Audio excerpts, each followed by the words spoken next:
Hello, everybody. Welcome. Welcome. Wait a couple of minutes for a couple more people to join and then get cracking. In the meantime, we can start on the polls. Anna's going to put a couple of polls out just to put a couple of feelers out.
So guys, a couple of housekeeping rules to start. So if you please submit your questions throughout the webinar using the questions tab, we'll address them using the dedicated Q&A session at the end. So as soon as you've got a question, whack it in there so you don't forget it. Please keep an eye on the chat for announcements from Anna, who'll let you know when the polls are live so you can participate. So there will be live polls throughout the webinar. And a recording of this webinar will be sent to you through your email address shortly after the session concludes.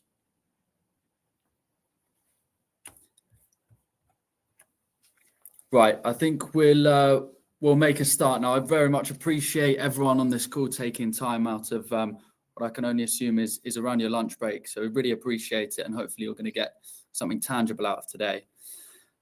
So thank you very much for joining us. This is the Smart LoRaWAN Solutions webinar for retrofitting non-residential buildings in the UK.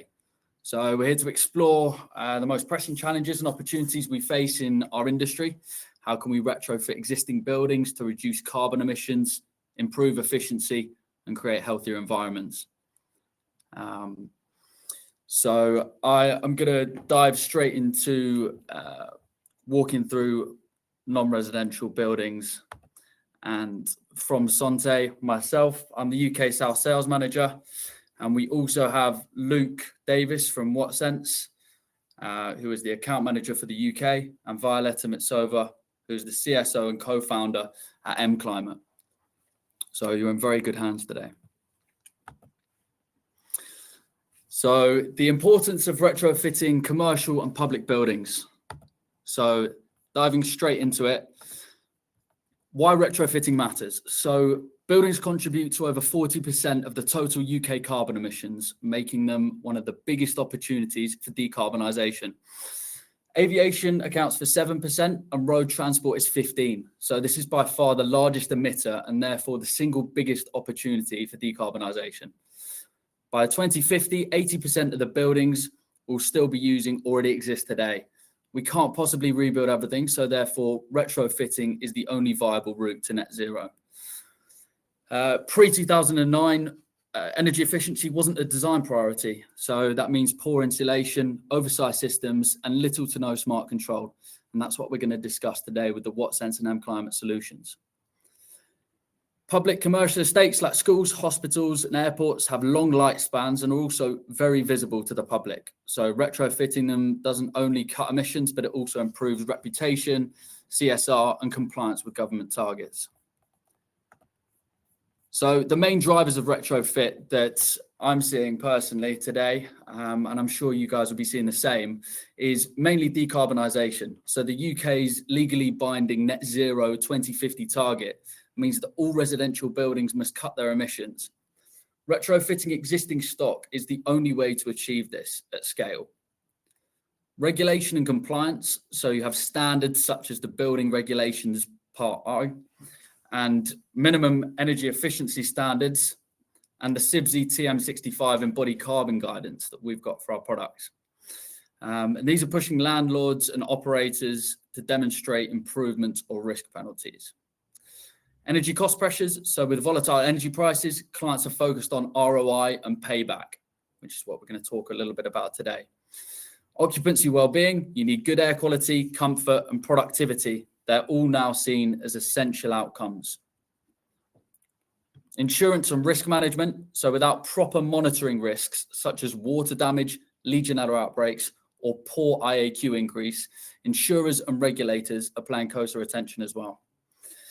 Workplace transformation. So with hybrid working and a stronger emphasis on ESG reporting, landlords must prove their buildings are efficient and healthy to attract the right tenants. So why is sensing critical in these situations? You can't manage what you don't measure. Retrofitting starts with visibility and data. Without accurate sensing, you're effectively guessing where the inefficiencies and risks lie. You're also getting real-time visibility. You're benchmarking to compare zones, and you've got data foundation that provides the evidence that feeds into the BMS, which will effectively enable the smart automation, energy savings, and compliance reporting.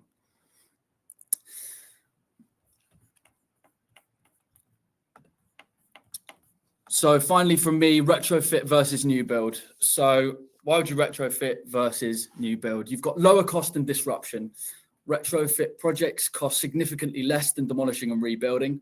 There's also avoiding major disruption to occupants, meaning schools, hospitals, or offices can remain operational while the upgrade takes place. You've got embodied carbon savings. 50% of a building's lifetime carbon can actually be embodied in it through its materials. By reusing existing assets, retrofits prevent this hidden carbon waste compared to demolition. Funding and incentives. There are certain government schemes and local authority reports for retrofitting. Sontay and Wattsense and MClimate's roles.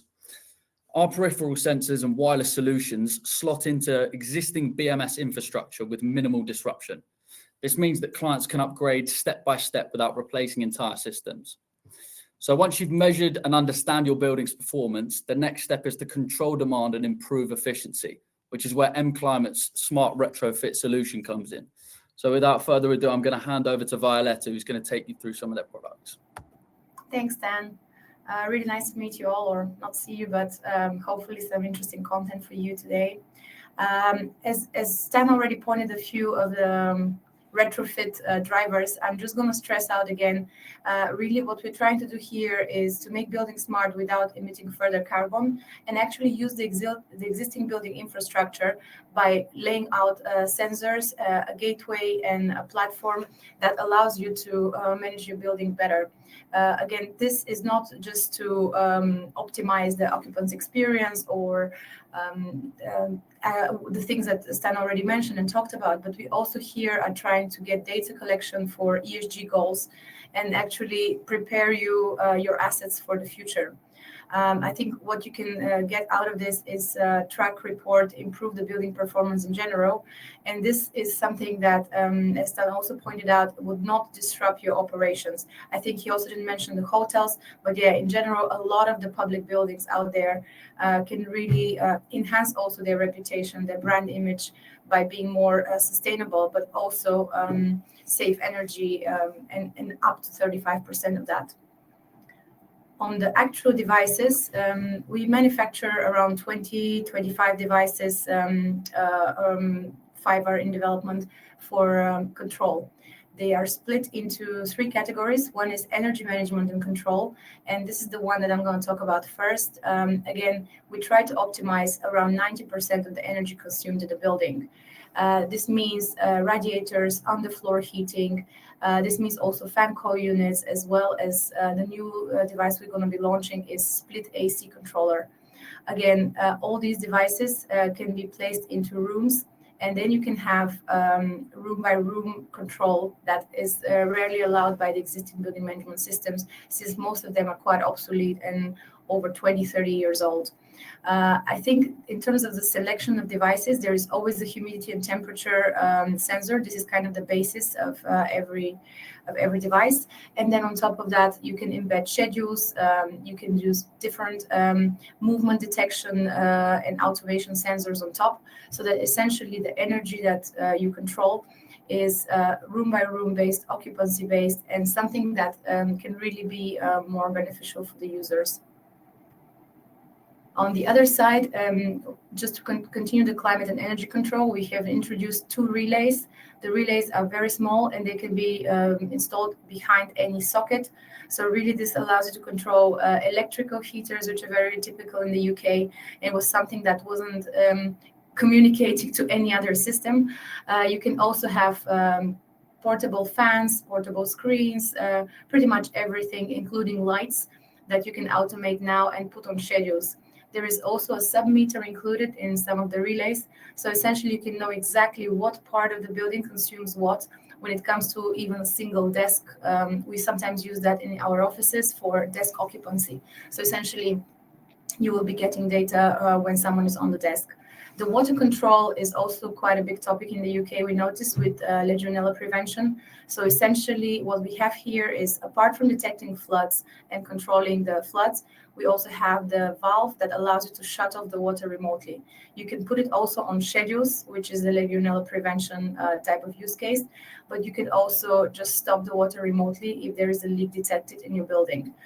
Essentially, this is just controlling the water in your building. On sensing and automation in general, there's quite a lot of devices. Here we're talking about the air quality in particular. And I think air quality became popular around COVID. We've seen still quite a big demand for it, because since you have a lot of public buildings, a lot of the occupants' health and well-being and bringing people back to the office or giving them comfort is something that landlords cared about. So we most of the time include the CO2 solutions together with the energy control solutions, so that you can have a more holistic view of the building. What is the air quality versus the energy consumed? We don't heat the room when the window is open to ventilate. Not a lot of the buildings that we retrofit actually have a fresh air system coming in. So we have to be creative when we get the data into how to assure a good air quality, energy savings, and proper ventilations in the room. I think the smart sensing, there's 2 new sensors that we're launching. It's the humidity, temperature, and movement detection, and CO2 and movement detection. This is just another way to give you data around how often are specific places used. Do we need to heat them or not heat them in general? It's very common for shared offices or student housing accommodation. These are quite big use cases in the UK. And then on top of that, we can always add a few automation devices that I already mentioned, like an open-close sensor or a multi-purpose button. This is essentially a button that can be used for hospitals, like emergency button. It can be used for sending commands to multiple devices by, let's say, I'm exiting the whole building, let's shut down all the heating. So all these buttons can be programmed to do 3 different types of clicks and 3 different types of operations that can automate your building. And I think here is just an example of saying we shouldn't go in silo by looking at energy, air, and water separately. What we think is that you can have like a holistic view of the building by installing a few sensors that can communicate device to device. That is something we're launching this month. Or they can communicate via the Wattsense gateway to the BMS and then optimize the workings of your building. I think here I'm just showing another way of the water retrofit. Essentially, I think a lot of the times people forget about the water leaks, and most of the people that actually go for water leaks prevention are customers who got flooded. But really, it's a very smart solution. Whereas previous solutions went into the detecting a leak, now you can actually deal with the leak immediately. I think just quickly on LoRaWAN, since I'm not sure if all the listeners are familiar with LoRaWAN, it's a technology we specifically chose because of its long range. And again, this is just a comparison between other technologies and the range of kilometers. So really, Luke is going to talk more about the Wattsense gateway, but with LoRaWAN, with one gateway, we can probably cover a full building and a lot of devices.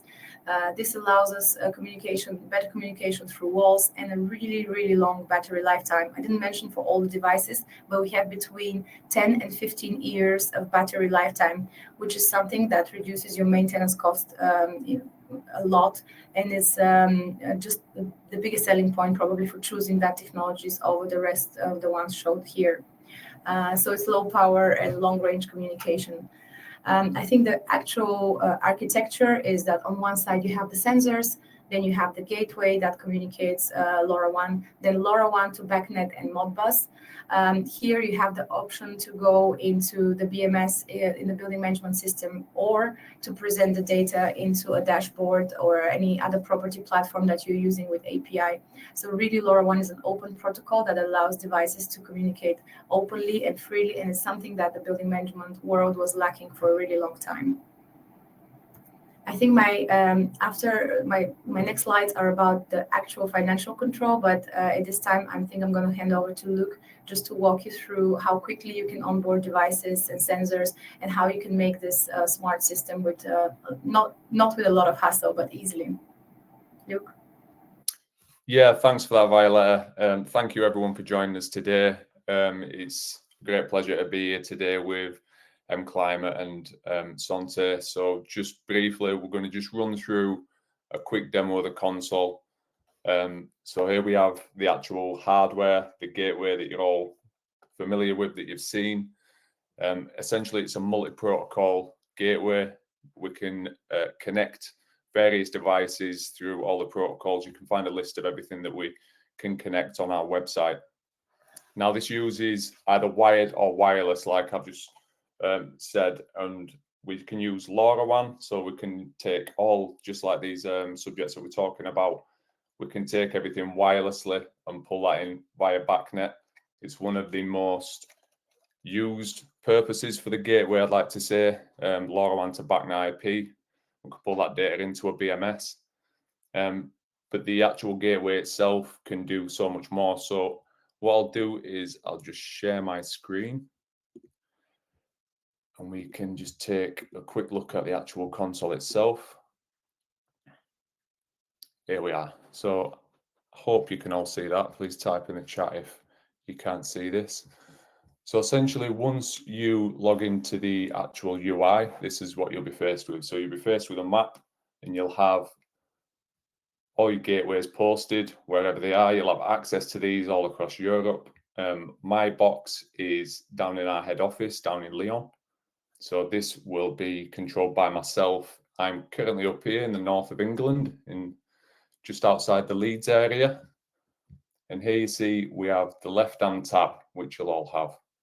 So from there, we can create an organization. So if you have, if you're operating multiple buildings, you'll be able to organize those in certain sections. So you can have a building that's got 4 or 5 gateways on. You can have a school on there. Whatever you sort of collectively have, you'll be able to organize those as and where you see fit. We have the towers and the bridges. So just to touch briefly on the different types of hardware that we currently have, we have the bridge, which is the on-premise version. So this is one that sits on your network with your broker. So that's completely, we don't see that data. This is purely for you to collect on site, keep that in-house, and again, you can send that via BACnet or Modbus to your preferred choice BMS. Or we do have the cloud version, which is the tower. It's now the tower control. So we'll touch on the bridge just for subject purposes for now. And then if we've got time, we'll just quickly touch on the tower. So here we have just a quick look at our bridge. So as you can see on the top left corner there, we have 3 tabs. We have the live data pulling in from the various equipment that we have attached, and we have the configuration. So if you were to set up a site in terms of retrofitting, you want to gain visibility, you want some data, you want to pull some temperatures in, temperature, CO2, fan coil, any of that, we compare that very, very simply using the Wattsense gateway. Other than our competitors, the commission time is drastically lower. And I think Violetta will probably touch on that a little bit later when it comes to the financial side of things. So basically all we need to do to pair a device is to go into the configuration tab here, and then we look at add equipment. We just click on add equipment, and then you brought up various methods to add equipment. Now, if you have a site that has multiple or a lot of LoRaWAN devices, or you need to get something on in bulk, you can actually drop that in now via CSV. So you can just bulk create that on a CSV file, and you can drop that in extremely simple. Just drag and drop your file, click next down here, and then all your devices will be set, and you'll be able to pick your properties that you want to see the values of from there. For ease of use, because I only have a 10-minute slot, we're going to just go to decoded equipment that we already have on our database. So currently on our database, we already have roughly 2,000 pieces of equipment already decoded. So the data that you pull in will be the live data, not just the raw data. So as soon as the device is paired, you will instantly see the live data coming through, and you can choose what you want to do with that data. And to be able to pair that, all you do is go and pick a decoded equipment. So we just click on there, and this is just a quick showing just of how simple this is. So we pick a manufacturer from our already list of decoded equipment, and we're going to go MClimate. All MClimate's devices are all here. We pick one that we like. So we're wanting to install some MClimate Vicky thermostats. We click the thermostat. We already know that's a LoRaWAN device. That's already pre-retrofitted into the actual console.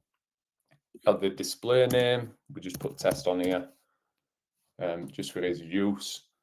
And the dev EUI, the app EUI, and the application key you get direct from the manufacturer. It's usually a 16-digit number.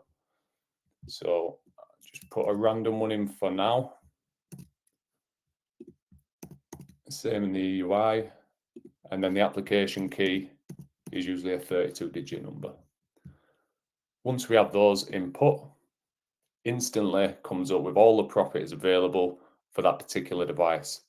From there, we pick the certain points that we want to display, and you can see from the right hand side here that we have read or write, or if we want to send a command, we have a read and write basis.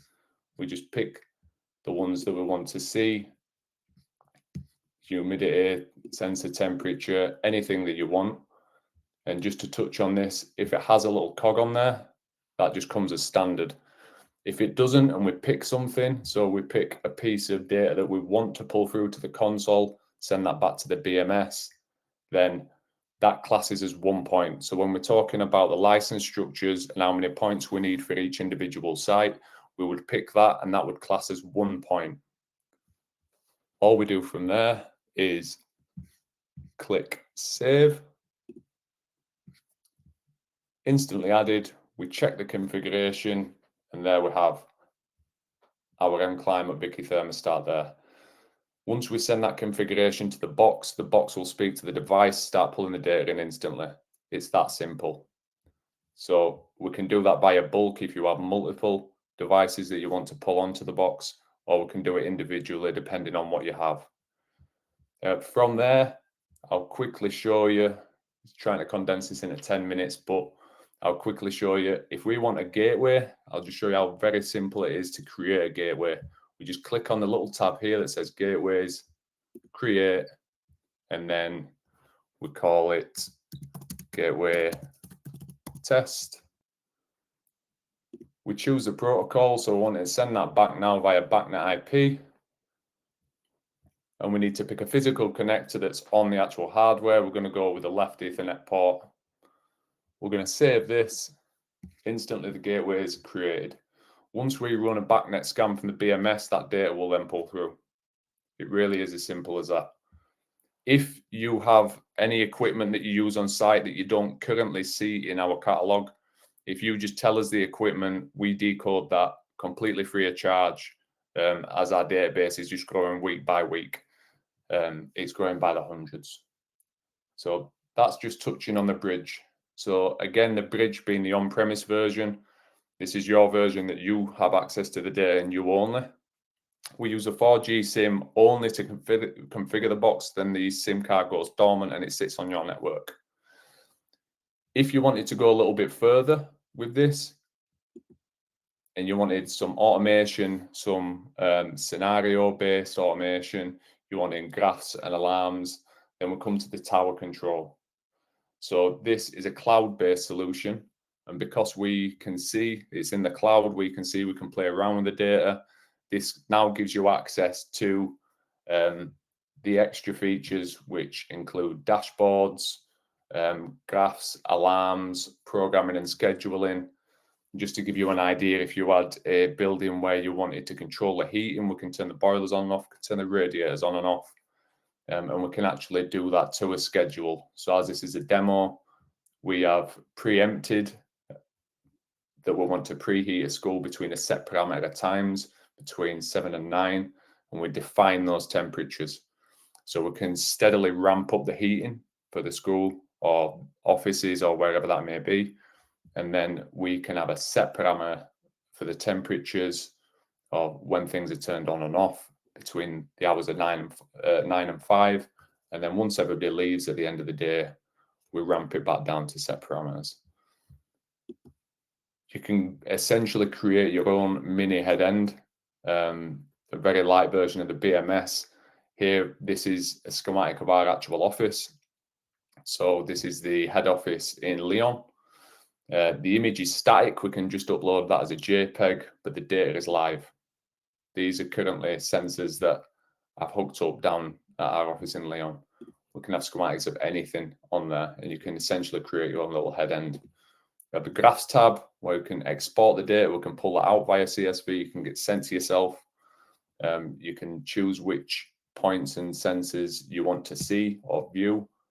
We can also set up alarms, create an alarm so that you can get a text message, an email, you can log into the UI, you have an alarm there, able to see, and you set those defined parameters. So if a temperature drops below so-and-so degrees Celsius in a defined amount of time, then you get an alarm. And the configuration being the same. These are live pieces of equipment that I've currently got hooked up, and you can see once they're actually paired, you get to see that signal's good. So you know if something's in range, out of range, so you can just play around with that a little bit. And also the programming. So again, I just showed you the scheduling. Super simple to set up. I don't quite have the time today to go through each individual parameter, but what I would say is if you have a specific project where any of this, whether it's the bridge version that's sat on your network or whether it's the cloud version because you'd like some sort of automation, then feel free to reach out, and I'm more than happy to do an in-depth demo with yourselves. And we can also use light automation, fan calls, heating, turning things on and off. And just to touch on, if you have buildings that have an obsolete or legacy kit, or if you have buildings that don't have a BMS that you'd like some visibility, this is where the gateway would come into play, because we can easily retrofit wireless sensors, wired protocol sensors, pull that data into the box, and then from there, we get to visualize it either on the BMS or on our UI. Or if you have a client or yourself have a third-party piece of software that you use for energy analytics, for billing, anything along those sort of lines, we can send that to your cloud. So you don't even have to have our UI, you can have your own UI, and we do that via MQTT API. We make that distinction, and then the data can be sent directly to your cloud for whatever you may need that for. That's called the tower lift. So I think we're going to do a webinar at some point just touching on the different versions of the hardware. But yeah, this is an extremely simple and intuitive way to be able to connect all your devices, to have everything under one roof, to visualize your data. And like I say, you can either have it sat on your network if there's IT issues where they don't want data going to anybody else's cloud, you just want it sat on your own network, that's fine, we can use the bridge. Or if you do want some sort of intuitive dashboard, we go with the tower control.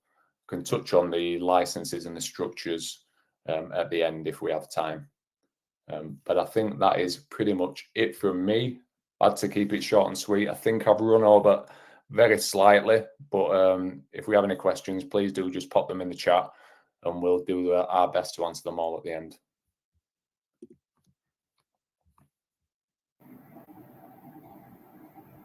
Thanks, Luke. I think I'm going to go back to the presentation and talk about costs. I think in a lot of those projects, when it comes to retrofit, people are considering roofing, maybe photovoltaic, some cells, battery storage, a lot of expensive equipment for retrofit that repays itself within 3 to 5 years. I think what we are targeting here is a quick return on investment with an IoT solution that is entirely cableless within 12 to 18 months. For us, this means 2 heating seasons.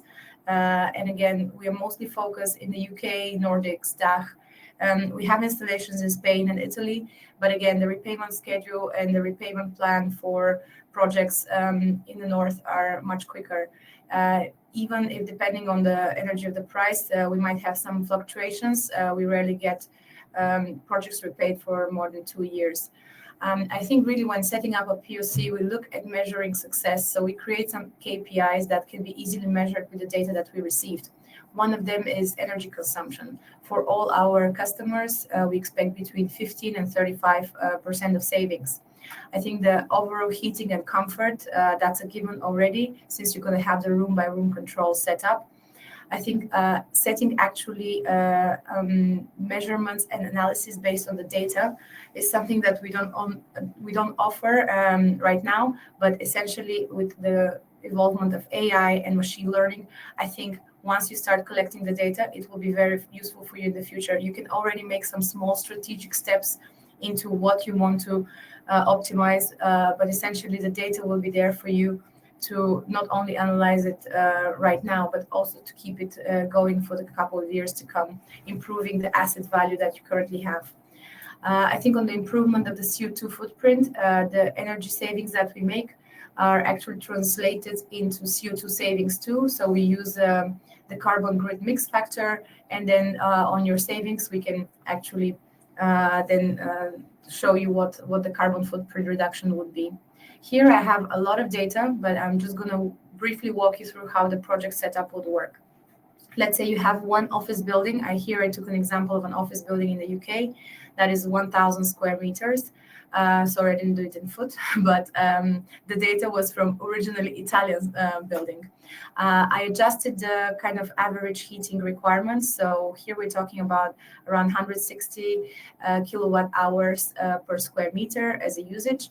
And that brings us to kind of an energy usage of 178,000 kilowatt hours. What we have in this building right now, we have around 100 radiators spread over 5 floors. This means that we will be okay to have one gateway in place. And one gateway in place will be enough with LoRaWAN to cover the whole building. Sometimes we might need 2, depending on how big is the building. For an example, I can give Somerset House, where there's only 2 LoRaWAN gateways for the whole 2 wings of Somerset House in London. So really the range and the thickness of walls there is quite high. So essentially you need to factor in 1 or 2 gateways just to be on the safe side. But here with the example, we're going with 1 gateway. Here I put as hardware costs on one side, the Wattsense gateway, which comes with embedded LNS if you're looking at the cloud solution. But I think we're looking at a simplistic version here.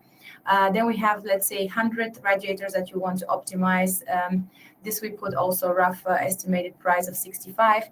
And then we have the total one-off setup cost for the project. What is here, what Luke mentioned earlier is that, yes, the gateway costs can vary. You can get a LoRaWAN gateway without the BMS compatibility for €200.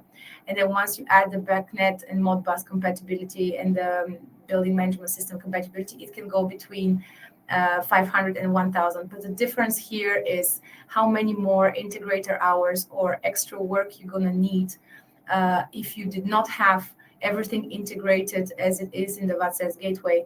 And I actually was going to give an example that you need at least half a day of integrators work to start, let's say, any Chinese brand or any existing Asian brand right now to make it as useful as the Wattsense gateway.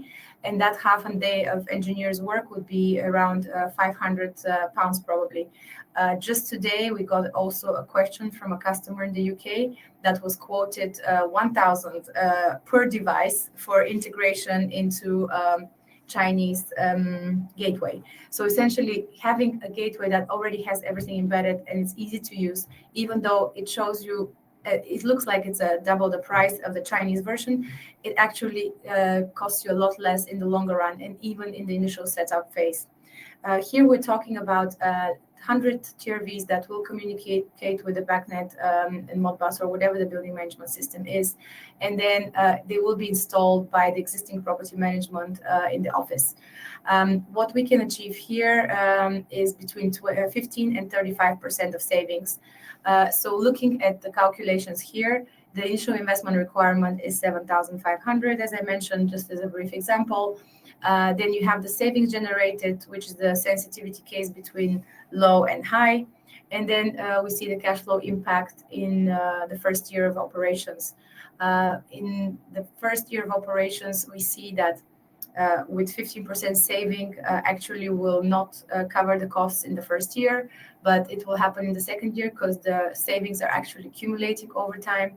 And in the other two options, when you have more than 20% savings, you already cover the investment in the first year.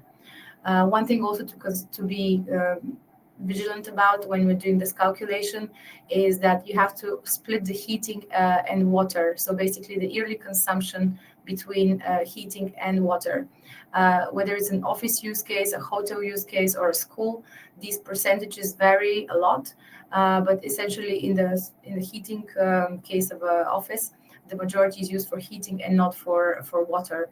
If it was a hotel use case, which is also non-residential, the split would be probably 20-30 for water even, and then 70, and for schools it's also a little bit higher.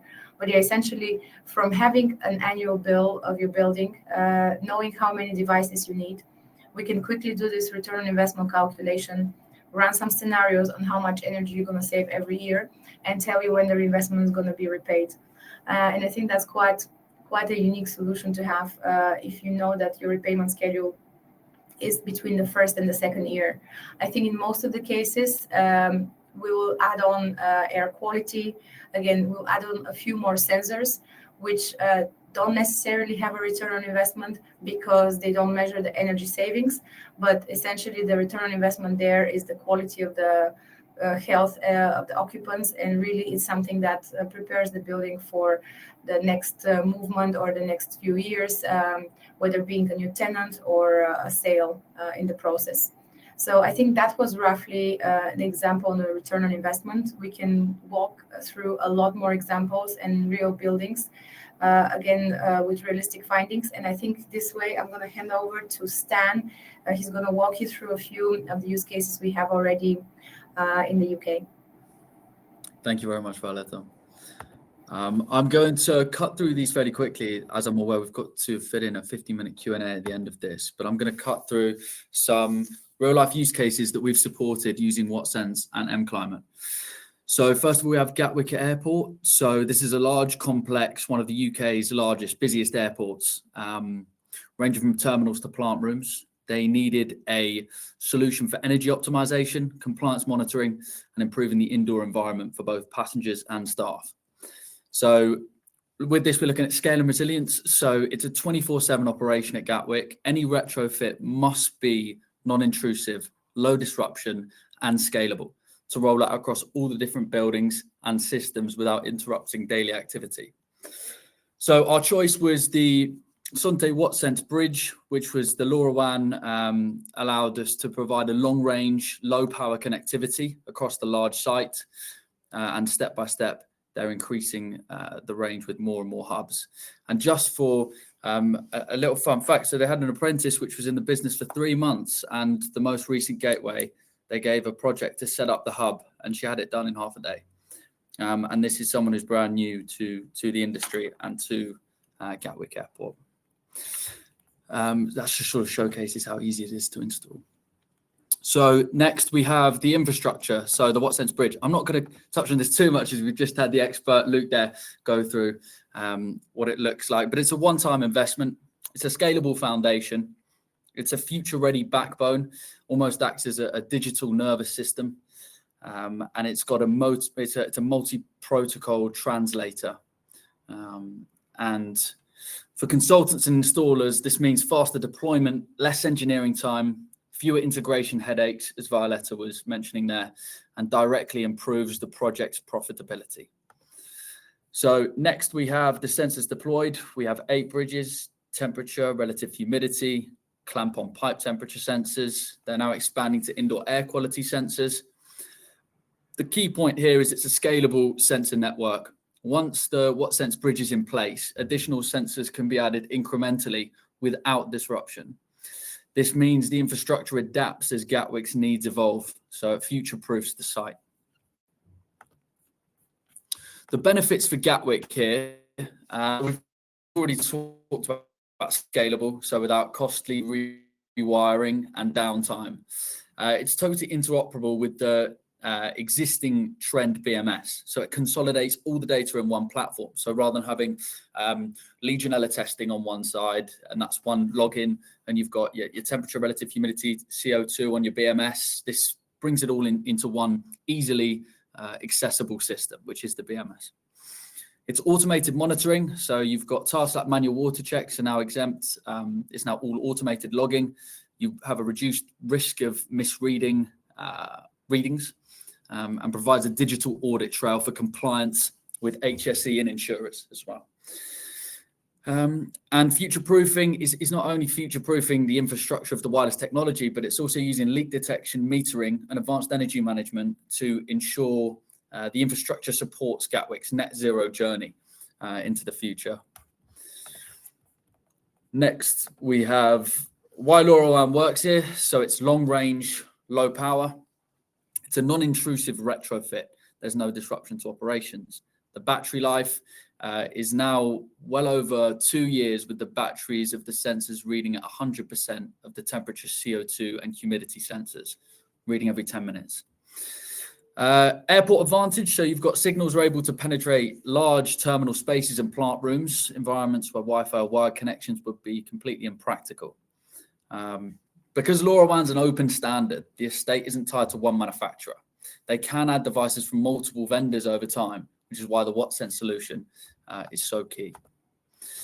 And then we've got key takeaways. So key takeaways from this specific study is retrofits saving the cost. So retrofitting is a far more affordable and less disruptive than rebuilding, whilst also avoiding huge embodied carbon cost of demolition, as I mentioned earlier. This makes the most of the sustainable option, both financially and environmentally, for system installers and the end clients. So it unlocks efficiency. So smart sensors deliver the data needed, as Violetta was talking about, optimizing HVAC and ensuring compliance with health and safety regulations, resulting in lower energy bills and reduced carbon emissions. The Sontay Bridge's advantage is going directly into BACnet IP integration. And the bottom line is really these solutions save money today through efficiency and automation, whilst positioning estates to meet net zero and ESG commitments tomorrow. Next one I want to talk about is a smart sensor TRV in care homes. So in care homes, comfort directly impacts health. So vulnerable residents are more sensitive to cold drafts, poor indoor air quality. So stable conditions are essential for well-being. Energy costs, with prices rising and budgets already under pressure, high energy bills, especially for this particular care home, were under pretty significant pressure from funds available for frontline services. So every improvement in the efficiency frees up resources that can be directed elsewhere in this care home. It's a cost-effective retrofit. It was extremely cheap to install these. And they've already started seeing improvements in efficiency. The real test will be this winter, which is where hopefully we can get the hard data to share with you as well. Next, we're going to dive into the retrofit solution. So what did we do? We had smart TRVs and MClimate smart TRVs on radiators combined with open close window door sensors. So this ensures heating was delivered efficiently. When windows and doors are opened, the system automatically adjusts, preventing energy loss. We had scheduling and zoning. So they've recently used what we just saw from Luke there with regards to the scheduling of the TRVs, and they've zoned off different rooms, which allows them to far more effectively control the heating. It's important to note that not everyone is comfortable at one temperature as well, so they were able to adjust different rooms to suit different temperatures. For example, 26 degrees, 21 degrees for different occupants. It's an ease of use. So carers and residents can adjust settings without technical expertise. That's what the MClimate devices are so good at. And it's future ready. So because we have that existing infrastructure of the Wattsense gateway if in the future they want to add a full sensor, they want to add leak detection, they have the ability to do that extremely quickly and efficiently. So sensors are working together to deliver. I'm conscious we're running out of time here. So this is just sort of combining all the sensors together, which can allow for precise environmental control. Next, the benefits achieved. So what were the tangible benefits that this care home has seen? So they've got lower heating bills, which was a key concern for the residents. Retrofits like this, especially with the MClimate TRVs, directly reduce bills, making heating more affordable and easing financial pressure on both the care home and its occupants. It's got consistent comfort. So now you have zoning and scheduling, ensuring stable, predictable comfort across the care home. Residents and carers have the ability to adjust it locally, creating fairness between different rooms and different occupants. You have a better well-being, you have better sleep, reduced drafts, improved health outcomes for vulnerable residents. And this links directly to CQC considerations. We have affordability and return of investment. So hopefully we'll be able to prove that over the next year, but they're already seeing a saving in their energy consumption.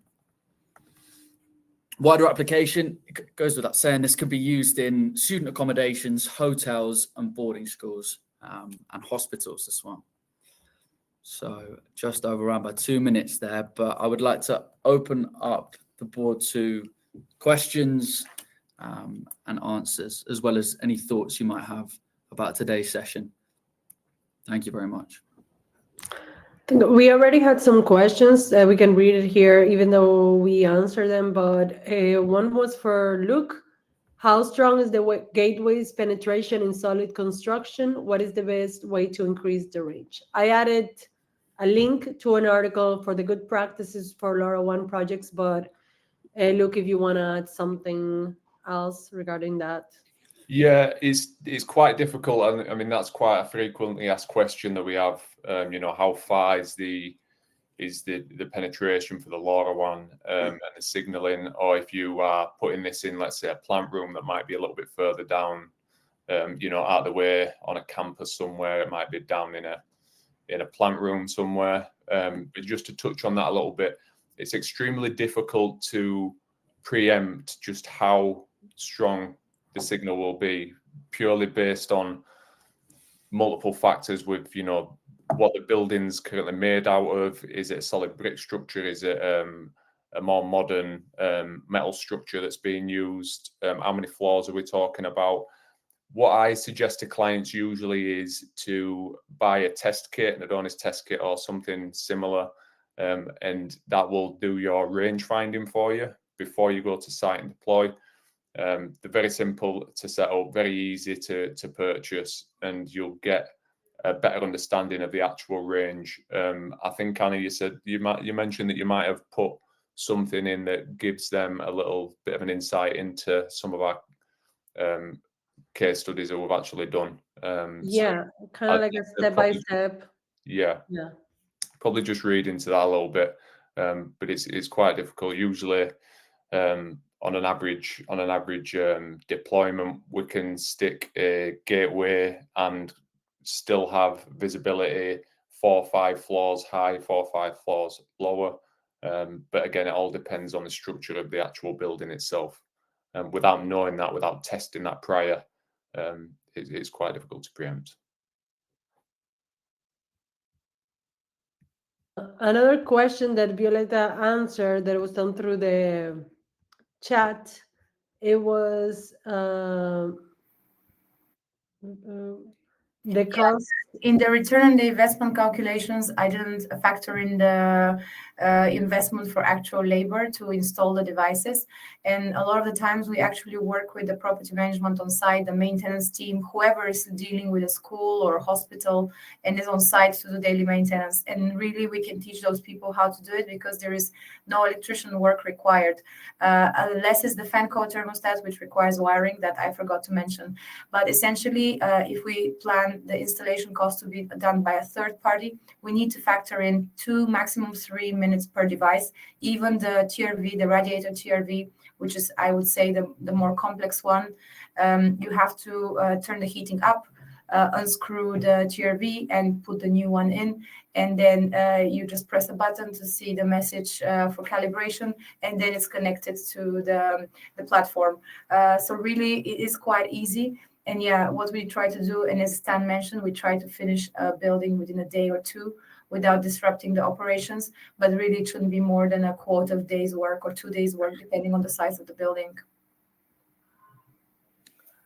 Yeah, I think those were the questions that we got. I think that's an interesting point as well, Violet, that you mentioned to some of the other gateways that are on the market. Sometimes clients, sometimes people, when you're looking at an actual job itself, you just see the bottom line, but you don't quite factor in the costing that it might take to actually deploy this solution. So obviously there's other versions and Chinese versions that are on the market that do look like a much cheaper option, but because the data is not decoded instantly, because it requires a BMS engineer to actually go to site to commission it and set this up, you're talking, you know, £500 to £600 just for half a day labor there. Whereas the Wattsense solution, the Sontay solution, is designed that it doesn't require a BMS engineer to install. It's extremely easy to set up and deploy for a fraction of the cost. And I just think that's definitely something worth touching on. Yes, I agree. This would have added a lot of cost. And yeah, given today's example of someone quoting £1,000 per device to integrate into a mile-side gateway to BACnet and Modbus, that was quite a price. So someone asked me, well, is this realistic? And can you actually do the decoders and coders, ask MClimate to help the customer? And we do that too. But essentially, it's a lot more manual work than just a plug-and-play solution that we're trying to present here.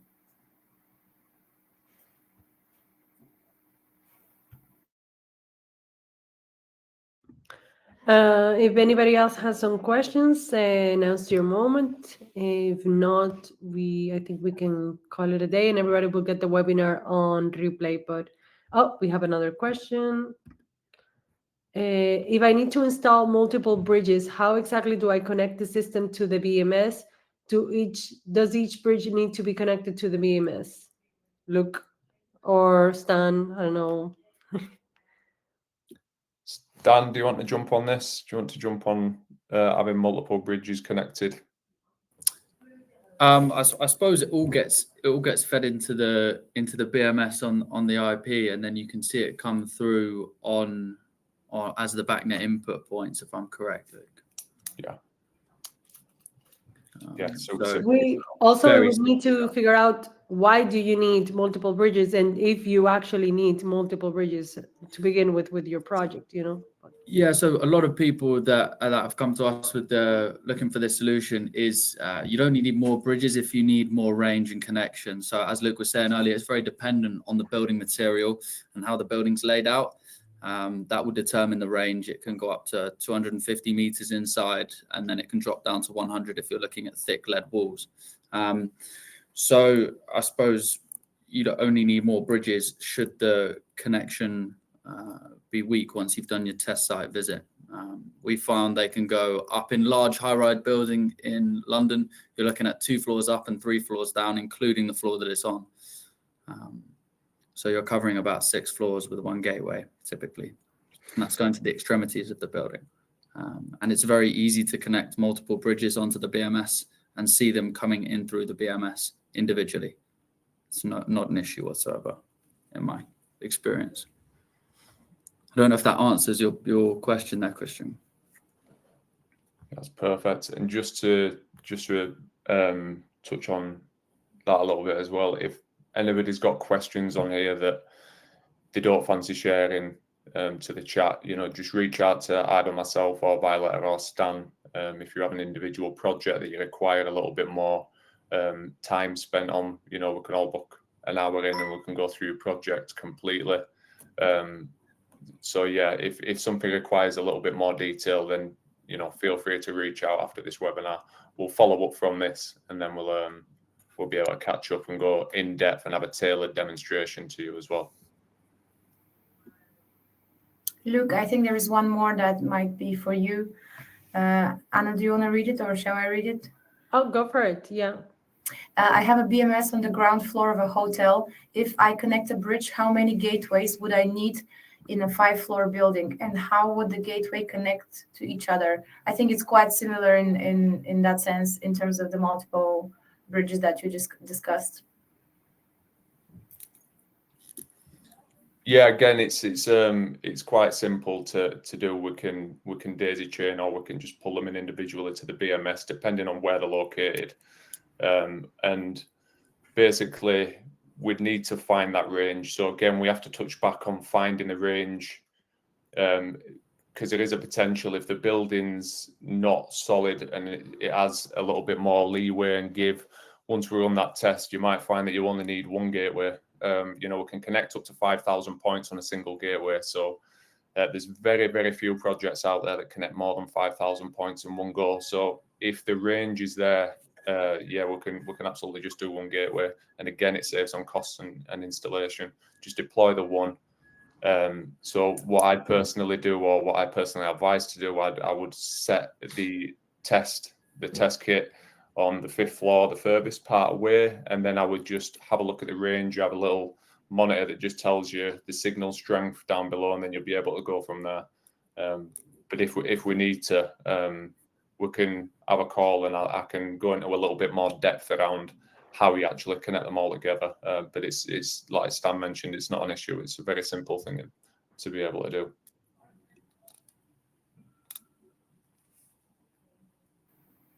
Stan, and there is one about installation charges. Who takes care of it? Do you have any example in the UK in terms of who's installing who's plugging in the Wattsense gateway, because you don't need that much of an installation there. But yeah, essentially something around installation costs, and then I can give also some examples on the actual device cost.